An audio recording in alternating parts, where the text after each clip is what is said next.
अल्लाह रब्बुल इज्जत ने हमारे को भेजा है और अल्लाह ताला चाह रहे हम सब कामयाब होकर आए। मेरे भाई हम अपनी मर्जी से दुनिया में नहीं आए। भाई मेरा नाम मोहम्मद हसन है। हमारी जो मुलाकात है दीन की निस्बत से, दुनिया में कोई गरज नहीं, कोई लालच नहीं है, ना कुछ लेना ना कुछ देना। हदीस पाक में आता है जब मुसलमान दीन की निस्बत से मिला करते हैं तो अल्लाह रब्बुल इज्जत इनके जुदा होने से पहले इनके गुनाहों को माफ फरमाते हैं। अमल क्या, दीन की निस्बत से मुलाकात करना, अल्लाह रब्बुल इज्जत इसके ऊपर दे रहे क्या है मेरे भाई, गुनाहों की माफी दे रहे। अल्हम्दुलिल्लाह हम सब मुसलमान, हम सब ने अजीम शान कलमा पढ़ा, ला इलाहा इल्लल्लाह मुहम्मदुर रसूलुल्लाह। इस कलमे में हमने अपने अल्लाह से इकरार किया, वादा किया कि अल्लाह दुनिया में जाएंगे, आपके हुक्म को मानेंगे और आपके नबी के तरीकों के ऊपर जिंदगी गुजारेंगे। मेरे भाई दुनिया के अंदर आए तो दुनिया की चमक को देखकर, दुनिया की रंगीनियों को देखकर, दुनिया की गलाजत को देखकर, दुनिया के गटर को देखकर हमने ऐसे दिल में बसाया, ऐसे जताया जैसे हमारा ये ठिकाना है, हमारे को पूरी जिंदगी इधर गुजार कर जाना है। असल में हम अपनी मर्जी से दुनिया में नहीं आए, अल्लाह रब्बुल इज्जत ने हमारे को भेजा है मेरे भाई। अल्लाह रब्बुल इज्जत ने हम सबकी कामयाबी दीन में रखी है मेरे भाई। और दीन क्या है, अल्लाह के हुक्म को मानना और जनाब नबी करीम सल्लल्लाहु अलैहि वसल्लम के मुबारक तरीकों से पूरे करने का नाम मेरे भाई दीन है। कलमा पढ़ने के बाद जो मुसलमान पे सबसे पहली चीज जो फर्ज हुई मेरे भाई वो नमाज है।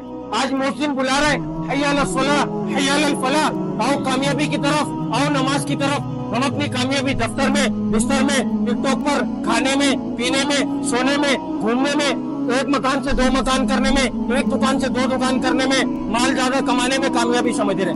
लेकिन मोहसिन अल्लाह का हुक्म क्या अदा कर रहा है, हय्या अला सलाह, हय्या अल फलाह। तुम्हारी कामयाबी नमाज में, तुम्हारी कामयाबी अल्लाह के हुक्म में। मेरे भाई अल्लाह ने इस पैगाम को बताने के लिए 1,24,000 पैगम्बरों को दुनिया में महबूस फरमाया था। खुदा की कसम वो दुनिया में दुनिया बनाने नहीं आए थे, वो एक पैगाम को लेकर आए थे कि लोगों अल्लाह पढ़ो, ला इलाहा इल्लल्लाह, कामयाब हो जाओगे।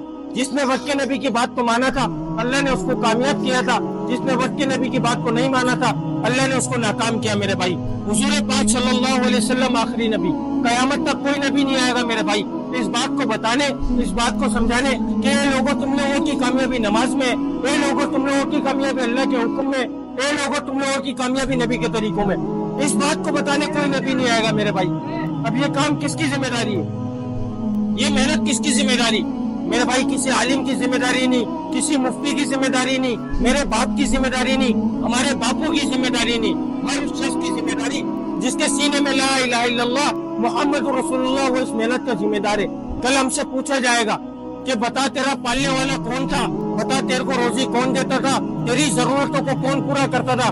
मेरे भाई हमारे पास जवाब नहीं होगा देने के लिए, क्योंकि हमने दुनिया की दौड़ लगाई, अल्लाह का हुक्म आता रहा, हम अल्लाह के हुक्म की नाफरमानी करते रहे। मेरे भाई अल्लाह की मान लो, अल्लाह को मान लो, खुदा की कसम कामयाबी दीन के अंदर है, कामयाबी नमाज के अंदर है। इसी पैगाम को फैलाने की मेहनत हो रही है कि ये पैगाम फैल कर आम हो जाए। आज जिस तरीके से नाचना गाना आम हुआ, गाना बजाना आम हुआ, फाहिशी आम हुई, इसी तरीके से ये पैगाम पूरे सोशल मीडिया के ऊपर आम हो जाए, हर मुसलमान के दिल के अंदर उतर जाए, हर मुसलमान के लफ्जों से ये बोल निकले कि हमारी कामयाबी दीन में, हमारी कामयाबी अल्लाह के हुक्म में। अगर कोई बात बुरी लगी हो भाई दिल से माजरत चाहूंगा। अस्सलाम वालेकुम वरहमतुल्लाहि वबरकातुहू। अल्लाह पाक हम सबको पांचों नमाजों को उनके वक्त पर अदा करने वाला बना दे। अस्सलाम वालेकुम।